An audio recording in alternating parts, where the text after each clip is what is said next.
Jamie, let's start from the beginning. You were born Jamie M. Usher in Kansas City. You moved to Manhattan. You moved to New Jersey after your mom remarried to Dr. Robert Gold. That's true. So tell me about it. Were you a bad kid, a good kid? Tell me about how you were. I don't believe I ever got in trouble. I guess people would have called me a good kid. Yeah? Yeah. I mean, I did very well in school and never Not a gave my troublemaker. parents- Nah, that wasn't me. I don't know. That seems kind of weird. I think you'd be a troublemaker. No, I'm just kidding. All right, your grandparents actually lived with you as well, right? In Manhattan. Okay. I lived with my mom and my grandparents. My mom got divorced when I was 1, and I got to live with her and my grandparents until I was 10. And you said that that's what sparked your interest in poker. At first, your grandfather, a champion gin rummy player. He was amazing, yeah. I used to sit on his lap. He would play every Friday, Saturday, and Saturday night. I don't think he missed one weekend my whole life. That's what they would do every weekend. And then his wife, my grandmother, would play downstairs with all the wives. They'd play canasta. Did he teach you any other games besides gin rummy? Probably, I don't remember, but that's all he played. Yeah? That's all he played, yeah. All right, we're going to flash forward a bit. You move out to LA. You become the youngest franchised agent in Hollywood. How did that happen? How did that happen for somebody so young? I started working right out of high school. I got an internship at a talent agency in Manhattan. So I worked for 3 or 4 years, all my breaks and summers, so that by the time I got out of college, I had a job waiting for me. And how is that industry? Do you still love it, or did you ever love it? No, I loved it a lot. I got a little burned out. You know, it's a pretty cutthroat business, and I did it because I love artists so much, and it really wasn't about that. It was complete commerce, and I think I was a little disillusioned, and so now I took a break from the business to play poker, and now I've come back. I believe on the side where I can, really make a difference. So we're producing television, as opposed to me trying to sell clients. I'm actually creating work for people, so that feels a lot better. So maybe poker's part-time right now. Yeah, poker. I'd say I spend my time equally between television production, poker, and charity work. Yeah. How did poker work its way into your life when you were the agent in Hollywood? How did I first start playing? I saw Rounders. Oh, yeah. And that inspired me. I didn't know that there was a World Series of Poker. I didn't know you could win $1 million playing poker. But I had played my whole life in home games and with friends, and I definitely had a skill and a talent for it, but I didn't know how good I could possibly get. So I just started playing every day. And then I got addicted to it like most people do. And yeah, you said at one point you were playing 40 to 80 hours a week on and top. Working full time. Yeah, of working.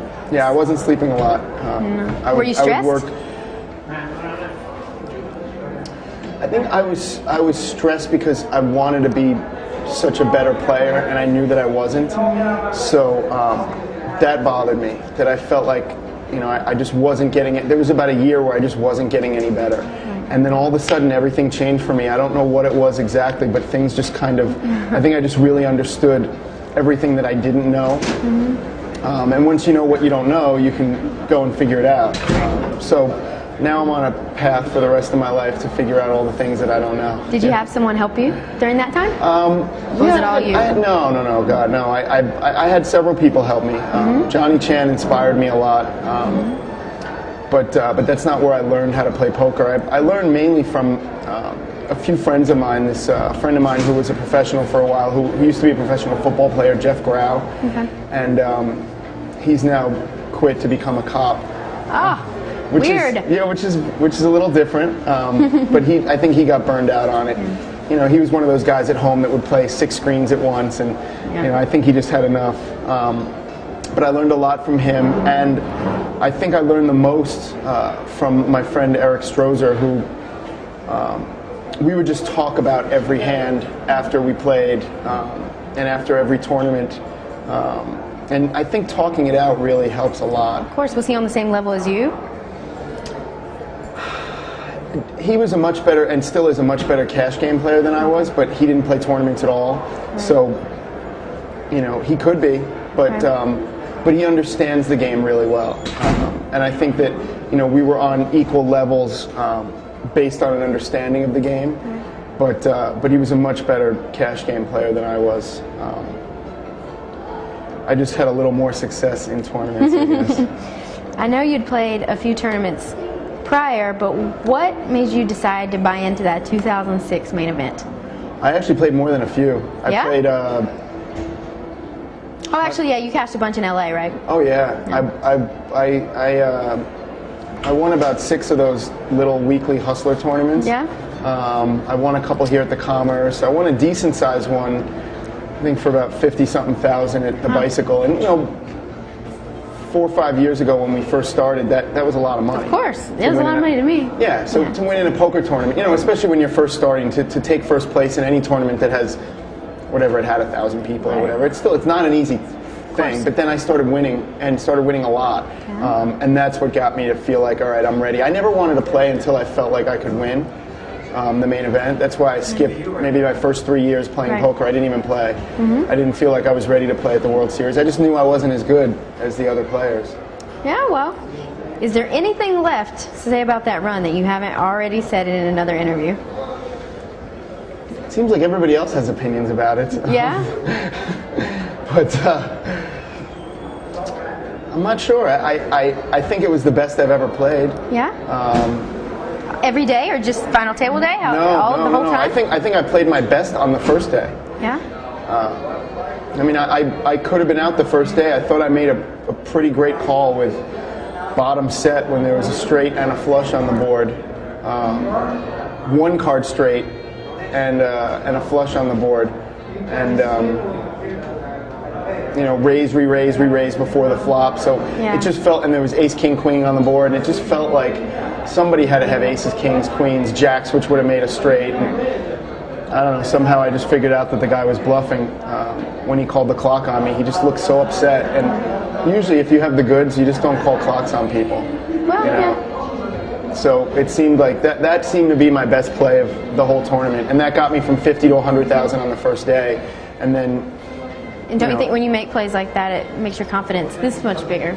I had very little confidence in playing at that level going into it, even though somehow I felt like I told everyone I know that I was going to win the whole thing, which was not being cocky. It's just I just had this weird feeling that was my time, and so that's why there were 30 people that came there. They all believed it, and afterwards I said, you know, I got to tell you that there was almost no shot that I was going to win this thing. But they said, well, you told us you were going to win, so we all flew to Vegas. And somehow that's why I had 30. It was very bizarre. And every day I said, you know what, I really think this is, except on the first day, I apologized to everyone. I called my mom and said, don't come. She was going to come the next day.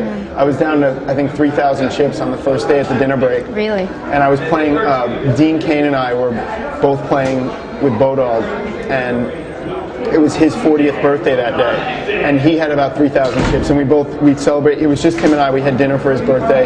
We had a cake together, and the two of us just sat there and just felt like this just sucks. And he had a private plane waiting to take him home, and he said, you know, do you want to come with me? And I had just met him that day. I'd never known him before, and I said sure. So I thought, you know, he and I were just going to fly back to LA that night on his jet. But aren't you glad you didn't? Yeah, we hadn't seen each other since until this last charity event that I hosted for Randy Couture, and he came and he said that, you know, he was so much happier that it was me instead of him. I don't know why. But usually people say if it can't be me. No, he really wanted it because I guess I just wanted it so badly. He didn't care. Right. He was doing it just as a goof. How often do you think about that win? The win? Not much. What? I would march around talking about it.